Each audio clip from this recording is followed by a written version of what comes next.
Satan, Lucifer, Apollyon, si jahat, Beelzebub, bapa segala dusta. Apapun sebutan yang Anda ingin berikan, jangan pernah lupa ini. Iblis lapar dan dia lapar akan Anda.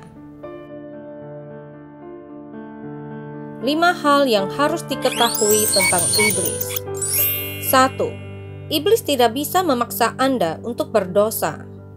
Dosa, Alkitab mengatakan seperti ini, karena itu tunduklah kepada Allah dan lawanlah iblis, maka ia akan lari daripadamu. Yakobus 4 ayat 7. Ini mungkin mengejutkan sebagian dari Anda, tetapi tidak ada yang berhak mengatakan iblis membuat saya melakukannya. Kadang-kadang saya melihat orang-orang mengatakan iblis membuat saya berdosa. Iblis membawa saya ke dalam dosa ini. Tetapi kenyataannya adalah iblis tidak memiliki kekuatan untuk membuat Anda berdosa. Dia bisa menjuntai sebagai umpan di depan Anda. Kadang-kadang dia bahkan mungkin membisikkan godaan ke telingamu, tapi iblis tidak memiliki kekuatan untuk memaksa Anda ke dalam dosa. Dan Alkitab mengatakan dengan jelas, jika kita melawan iblis, maka dia akan lari dari kita. 2. Iblis tidak bisa di 2 tempat sekaligus. Hanya Tuhan yang hadir dimanapun. Dengan kata lain, hanya Tuhan yang bisa berada di mana-mana sepanjang waktu. Tapi iblis masih sangat aktif. Oke, dia hanya bisa di satu tempat pada suatu waktu. Tetapi apakah Anda tahu ini? Iblis telah menyebarkan pasukan iblis di seluruh muka bumi ini. Dan apakah kamu juga mengetahui hal ini?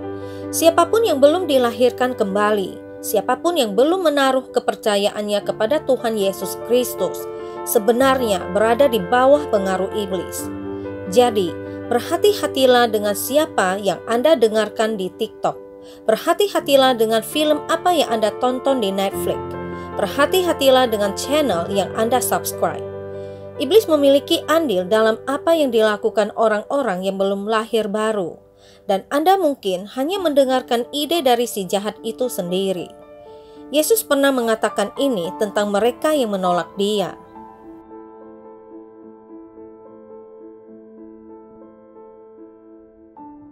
Jadi, dengan kata lain, jika Anda telah menolak Tuhan Yesus Kristus dan Anda sedang menonton video ini sekarang, iblislah yang menjadi bapamu.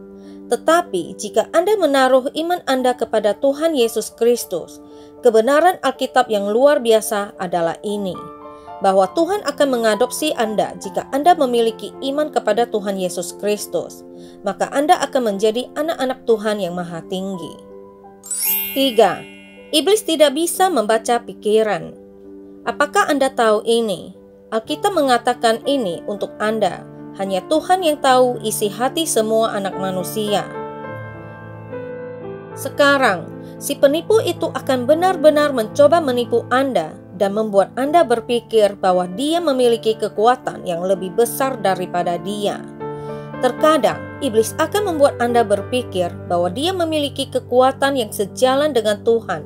Tetapi Alkitab sangat jelas, hanya Tuhan yang dapat melihat kehidupan pikiran kita. Hanya Tuhan yang dapat menyelidiki kedalaman hati kita. Bolehkah saya mengatakan sesuatu yang sedikit kontroversial? Saya percaya bahwa banyak orang Kristen memiliki pandangan yang tidak sehat tentang iblis. Saya bisa saja benar-benar salah tentang hal ini. Tetapi saya pribadi berpikir bahwa banyak orang Kristen semacam mempolarisasi pandangan mereka tentang iblis. Pada satu ekstrim, kita memiliki orang-orang Kristen yang tampaknya hanya berkhotbah tentang iblis dan Satan. Orang-orang Kristen takut pada mereka dan mereka terus-menerus berkhotbah melawan iblis. Setiap khotbah direndam dalam demonologi dan apa yang terlahir. Ini melahirkan sejumlah besar orang Kristen yang berjalan-jalan mencari apakah pria itu kerasukan setan, apakah wanita tersebut kerasukan setan, apakah orang itu penuh dengan roh setan. Dan orang-orang terus-menerus berbalik, paranoid. Namun kemudian pada kutub ekstrim lainnya, kita memiliki orang-orang Kristen yang tertidur lelap dan mereka tidak pernah berpikir tentang iblis. Mereka tidak pernah berpikir bahwa iblis ada di sekitar mereka dan mereka bisa saja aktif di dunia ini. Mereka hanya tidak ingin berpikir tentang apapun yang membuat mereka merasa tidak nyaman. Tetapi salah satu nama Satan yang saya sebutkan sebelumnya adalah Apollyon, yang berarti penghancur jiwa, dan para orang Kristen tersebut perlu bangun dan mengetahui bahwa ada singa yang mengaum dan kejam yang sedang menunggu untuk menghancurkan orang-orang Kristen, yang sedang menunggu untuk melahap mereka. Sahabatku yang terkasih, janganlah ada di antara kita yang memiliki pandangan yang salah tentang iblis. Janganlah ada di antara kita yang sombong terhadap si jahat. Jika malaikat agung itu sendiri, Mikael, berkata, "Jangan biarkan Tuhan menegurmu." Kalau begitu, biarkan Anda dan saya yang hanya manusia biasa. Mari kita sadari bahwa dia adalah musuh, tetapi pada saat yang sama, janganlah kita memberikan pujian lebih kepada iblis. Iblis tidak bisa membaca pikiran. Dia tidak memiliki kekuatan yang sama dengan Tuhan. Dan dalam beberapa saat, saya akan mengungkapkan kepada Anda mengapa kita tidak boleh takut pada iblis.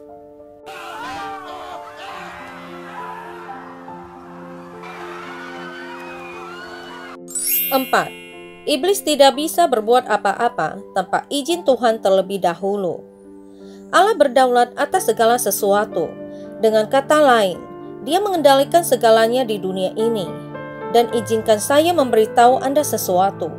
Pengajaran ini bahwa Allah sedang menderita telah menyebabkan lebih banyak argumen daripada apapun yang lain dalam seluruh sejarah gereja. Charles Spurgeon sekali katakan seperti ini, "Manusia akan membiarkan Tuhan ada di mana-mana kecuali di tahtanya." Dan itu benar, bukan? Kita mencintai Tuhan Sang Pencipta. Ketika kita melihat alam yang indah dan semua rancangannya, kita memuji Tuhan, kita mencintainya untuk itu. Kita mengasihi Tuhan yang mengampuni ketika kita melihat salib, dan kita tahu bahwa Yesus menumpahkan darahnya di kayu salib. Dan itu adalah rancangan Tuhan yang indah, rencana keselamatannya untuk menyelamatkan kita. Kita mengucapkan syukur kepada Tuhan. Kita bahkan mencintai Tuhan ketika kita menyelidiki kedalaman kebijaksanaannya. Dan kita membaca kitab suci, dan kita tahu bahwa buku ini, Alkitab, adalah sesuatu yang berbeda. Alkitab itu hidup dan bijaksana.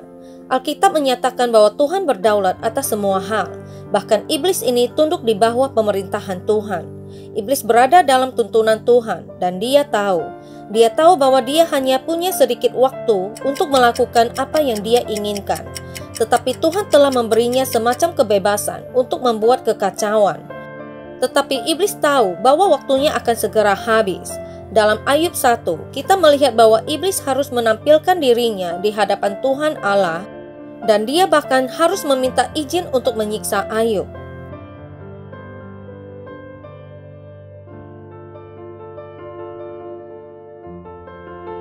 Jadi, intinya begini, setan selalu harus bertanya kepada Tuhan Allah sebelum dia melakukan sesuatu terlebih dahulu. Oleh karena itu, iblis tidak memiliki kuasa atas kita. Jadi Anda bisa mengatakan Anda akan bergantung pada kebenaran yang luar biasa ini, bahwa tidak ada yang bisa terjadi pada Anda tanpa seizin Tuhan terlebih dahulu. Izinkan saya berbagi sesuatu yang akan terdengar sangat konyol. Seorang teman mengatakan bahwa dia suka berenang di perairan terbuka dan berenang ke danau yang dalam dan melepaskan semua kekhawatirannya. Tetapi kemudian sebagai orang yang cemas, dia tidak dapat selalu melarikan diri dari semua kekhawatirannya. Dan kadang-kadang ketika dia berada di bagian terdalam dari danau, dia mulai memiliki kekhawatiran ini, kecemasan ini. Namun tiba-tiba dia berpikir apa yang ada di bawahnya. Bagaimana jika ada ikan catfish yang sangat besar dan melahap kakinya, dan kemudian menariknya ke bawah dan tenggelam? Karena dia telah menonton program seperti Monster Sungai, di mana orang dimakan hidup-hidup oleh ikan tersebut, dan dia mulai takut akan hal-hal semacam ini.